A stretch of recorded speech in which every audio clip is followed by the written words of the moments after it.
আরও একটা নতুন রেসিপি নিয়ে হাজির হলাম। আজকে বানাবো কলার ফুলুরি। আমি তার জন্য নিয়ে নিয়েছি 6টা মতো কাঁঠালি কলা। আমার কাছে কাঁঠালি কলাই ছিল, তো সেই জন্য নিয়েছি। আপনারা চাইলে যে কোনো কলাই নিতে পারেন। এটাকে খুব ভালো করে আমি পেস্ট বানিয়ে নেব। পেস্ট বানানো হয়ে গেছে।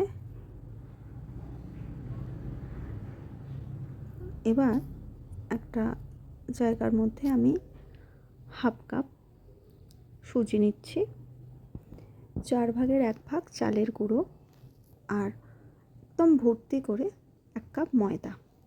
এবার এই তিনটাকে আমি খুব ভালো করে মিশিয়ে এর মধ্যে আমি যে কলার পেস্টটা বানিয়েছিলাম সেটা দিয়ে দেব। এবার এটা আমি খুব ভালোভাবে মাখিয়ে নেব। এর মধ্যে দিয়ে দিলাম 1/2 কাপ চিনি এবং আমি এর মধ্যে দেব শুকনো নারকেল। আমার কাছে শুকনো নারকেল ছিল তাই এটা দিলাম। তার সাথে দিয়ে দেব দারচিনি গুঁড়ো।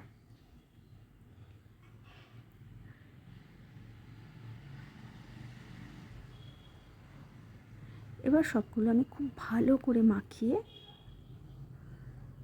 কিছুক্ষণ রেস্টে রেখে দেবো। এর মধ্যে আমি সামান্য নুন দিয়েছি।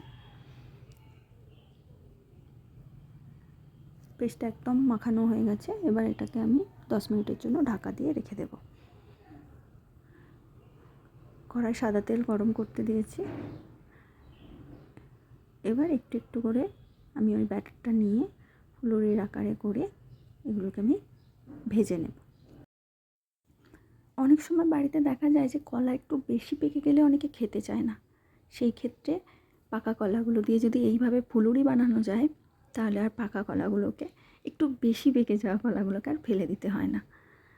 এর সঙ্গে যে নারকেল গুঁড়ো, দারচিনি মেশানো আছে, এর জন্য ফ্লেভারটা কিন্তু দারুণ আসে, খেতেও বেশ সুস্বাদু। কেউ বুঝতেই পারবে না এটা পাকা কলা দিয়ে বানানো হয়েছে। আমার প্রথম ব্যাচটা ভাজা হয়ে গেছে। আমি দ্বিতীয়বারের জন্য বাকি ব্যাটারটা থেকে ফুলুরিগুলো দিয়ে ভেজে নেব।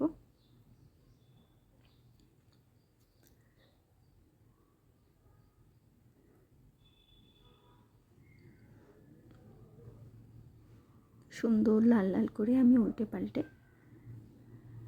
ফুলুরিগুলো আমি ভেজে নিচ্ছি।